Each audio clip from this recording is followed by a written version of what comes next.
హైదరాబాద్ లో జరగబోయే మనీ మంత్ర money manifestation classes కి ఇప్పుడే కాల్ చేసి రిజిస్టర్ అవ్వండి. నమస్కారం.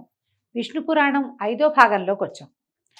మారిష అయోనిజైన మారిషకి ప్రచేతసులు 10 మందికి వివాహం జరిగింది. అయితే ఈ వివాహం జరిగిన తర్వాత ప్రచేతసులకు మారిష ఎందు బ్రహ్మకి సాటిగా చెప్పదగిన కుమారుడు కలిగాడు. అతడి పేరు దక్షుడు. అతని వల్ల దేవదానవ గంధర్వ సిద్ధ విద్యాధరాది నానాజీవులు, ద్విపద చతుష్పదాది నానాజంతు సంతతి కూడా కలిగింది. ఆ విధంగా దక్షుడు ప్రజాపతి అయ్యాడు అని చెప్పగా మైత్రేయుడు అడిగాడట, బ్రహ్మ యొక్క కుడి చేతి బొటన వేలించి దక్షుడు పుట్టాడని వినికిడి కదా, మరి అతను ప్రచేతసుల కొడుకు అవడం ఎలాగా అని అడిగితే, బ్రహ్మమానస పుత్రుడు దక్షుడు తపోధనులలో అగ్రగణ్యుడు. అతనికి నాశనం లేదు.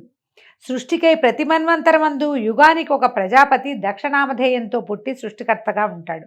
కాబట్టి ఈ మన్వంతరంలో ప్రచేతసుల కుమారుడైన దక్షుని చరిత్ర విస్తరించి చెప్తానని చెప్తున్నారు.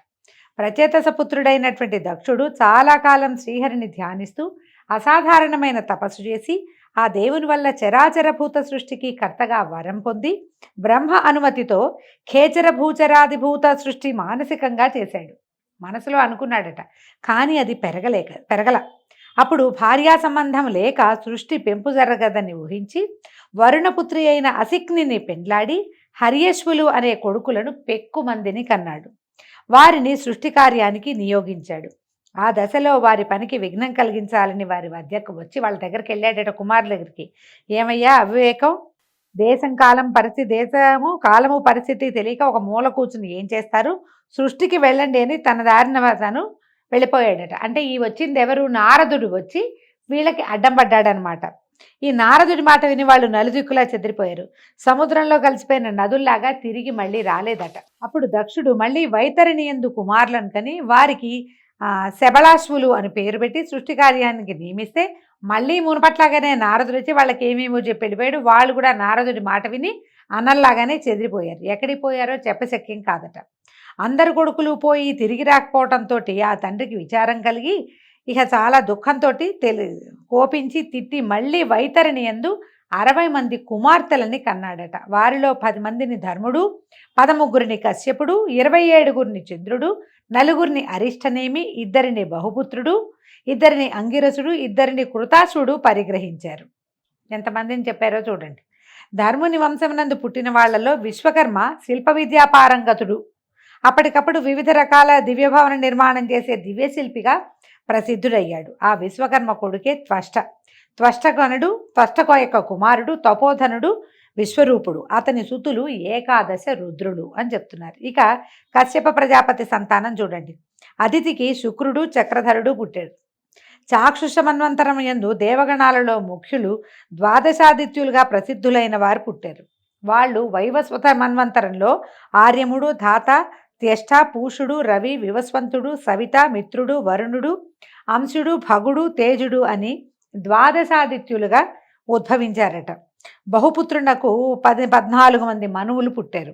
అంగిరసునకు రుచికుడు పుట్టాడు. బ్రహ్మర్షిగా ప్రసిద్ధుడయ్యాడు అతను. కృతాశ్వునకు దేవాయుధాలు కలిగాయి. ఈ అమర సమూహం బ్రహ్మదినమందు ఆయా యుగాలలో యజ్ఞభాగాలకి పుడుతూ ఉంటారు. ఇవన్నీ పురాణంలో చెప్పబడేవి. వీటి వివరాలు మనకు బాగా తెలియదండి, వినడమే. ఇక చెప్పేది విశిష్టమైన భక్త చరిత్ర. ఇదేమిటి, కశ్యపుని 2వ భార్య అయిన దితి యందు హిరణ్యాక్ష హిరణ్యకశిపులు సింహిగా జన్మించారు. సింహిక విప్రజితి అనే రాక్షసుని భార్య అయింది. హిరణ్యకశిపునకు ప్రహ్లాదుడు, అనుహ్లాదుడు, సంహ్లాదుడు, హ్లాదుడు అనే 4 కుమారులు కలిగారు. వారిలో ప్రహ్లాదుడు పరమ భాగవతోత్తముడు. అతని చరిత్ర మనసుకి మాటకి అందని మహనీయ గుణ విశిష్టంతా కలిగి ఉంది. అతని చరిత్ర నాకు అందినంత వరకు చెప్తానన్నారు. హిరణ్యకశిపుడు బ్రహ్మను గూర్చి చాలా కాలం తపస్సు చేసి ముల్లోకాలకు తన దొరతనం కలిగేటట్టుగా బ్రహ్మ వల్ల వరం పొందాడు.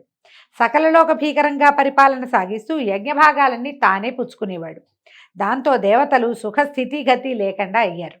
అలా ఉండగా ఒకనాడు మద్యపానమత్తుడై దివ్యమణిమయ సౌధమునందు కొలువు తీరి గురువులతోటి ఉండి ప్రహ్లాదుని పిలిపించి, కుమారా, గురువులు ఏం చెప్తున్నారు, శ్రద్ధగా రాజనీతి చదువుతున్నావా, ఏది ఒక పద్యం చదువు అనగానే ప్రహ్లాదుడు చదవవలసినదే చదివాడు. అంటే విష్ణు భక్తి కన్నా విష్ణు స్తోత్రం కన్నా నేర్వవలసింది ఏముంటుంది నాయనా అని తేలికగా అన్నాడు. కొడుకు మాట ఆ తండ్రికి శూలం పొడిచినట్టు వినిపించి కోపించి కళ్ళెర్రజేసి కొడుకుకి దగ్గరలో ఆసనాసీనుడైన గురువుని చూసి, ఏమయ్యా నువ్వు గురువా? జాతికి బ్రాహ్మణుడు గారి నీతి కాదు, పసిపిల్లవాడికి నువ్వు చెప్పే విద్య ఇదా? ధనుజ కంటకుడైన ఆ విష్ణువుని గురించి చెప్తున్నావా? ఏమనాలి అని నిన్ను ఇక ఆయన నోటికొచ్చిన వాక్యాలన్నీ తిట్టిపోసాడు. తిట్టేసరికల్లా ఆయన అన్నాడు, ఆ గురువుగారు, నాయన నేను చెప్పేది విను, నీ కొడుకు సంగతి తోటి పాలుడికి తెలుసు, నేను నీ సంబంధమైన రాజనీతే చెప్తున్నాను, వింటున్నట్టు నడుస్తాడు, ఏమీ ప్రయోజనం లేదు, పాఠం అయ్యాక అవతలకెళ్ళి ధనుజబాలుడికి విష్ణువు గురించే చెప్తూ ఉంటాడు, ఏం చేయమన్నావు, నా తప్పేం లేదని గురువుగారు వాపోయి మొరపెట్టుకున్నాడు.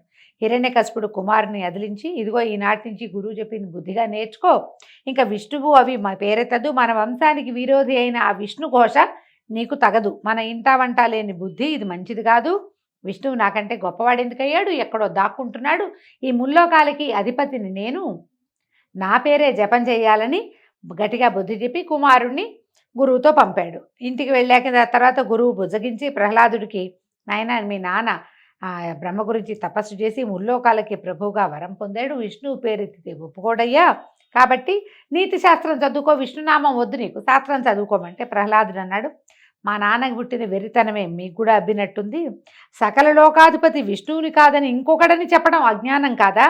పాపకర్మలు చేసే ధనుజులకు పౌరోహిత్యం చేస్తున్నందువల్ల వాళ్ళ గుణాలే నీకు కూడా పట్టినట్టున్నాయి, ఇలాంటి నీ దగ్గర చదువుకోవటం నిజంగా తెలివి తక్కువతనం, నా నిర్ణయం ఒకటే, విష్ణువుణ్ణి కాదని చెప్పే నీ చదువు నేను వినేది లేదని ఖచ్చితంగా చెప్పేశాడు.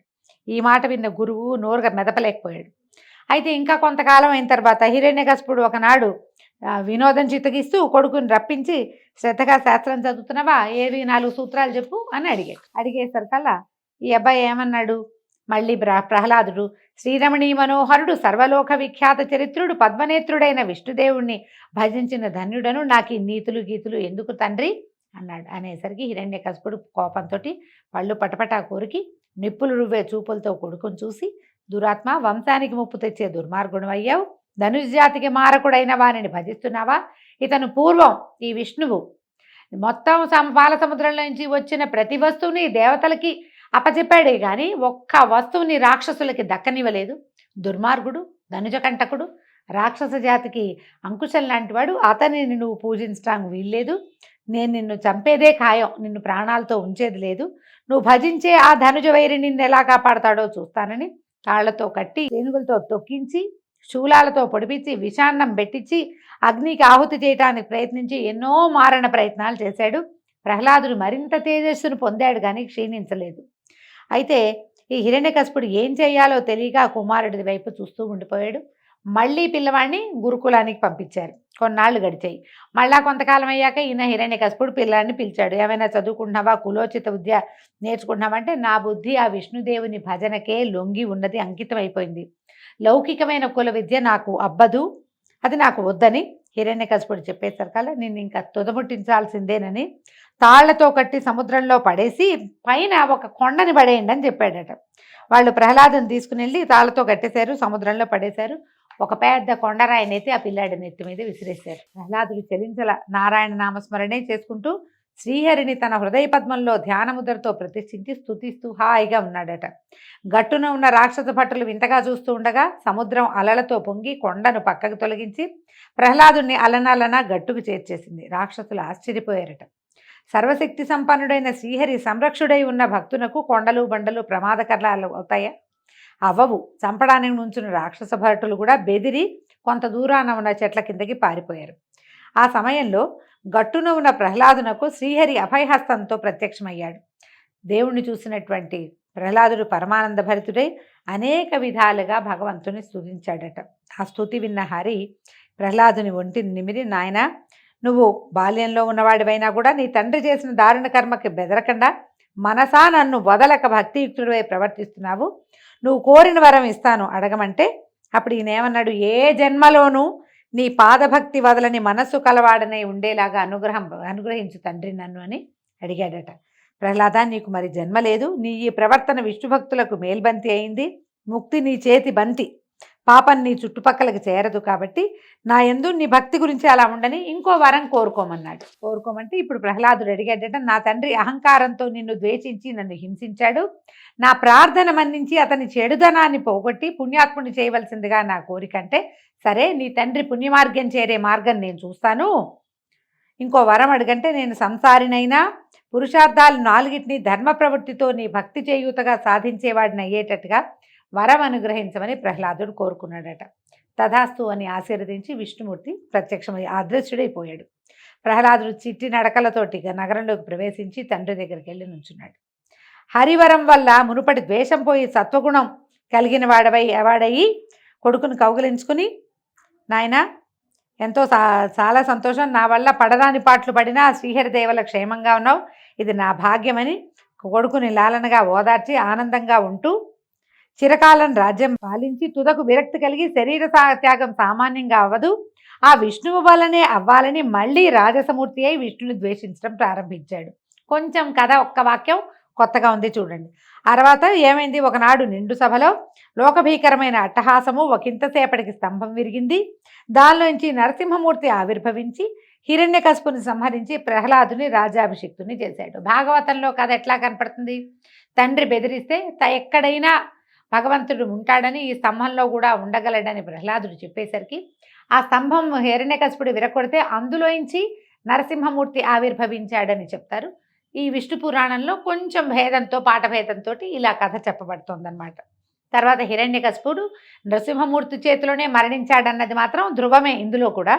తర్వాత ప్రహ్లాదుడు పెరిగి పెద్దవాడై చిరకాలం ధర్మ మార్గాన ప్రజానురంజకంగా పరిపాలించి పుత్రపౌత్రాభివృద్ధితో ఆనందంగా ఉంటూ వైష్ణవ భక్తాగ్రగణ్యుడిగా ప్రసిద్ధుడయ్యాడు.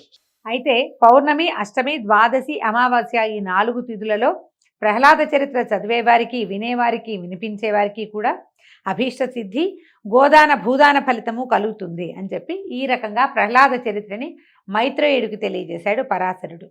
ఆ ప్రహ్లాదునకు సంతానం ఉన్నారు. విరోచనుడు, ఆయుష్మంతుడు, శిబి, భాస్కరుడు అని 4 కుమారులు.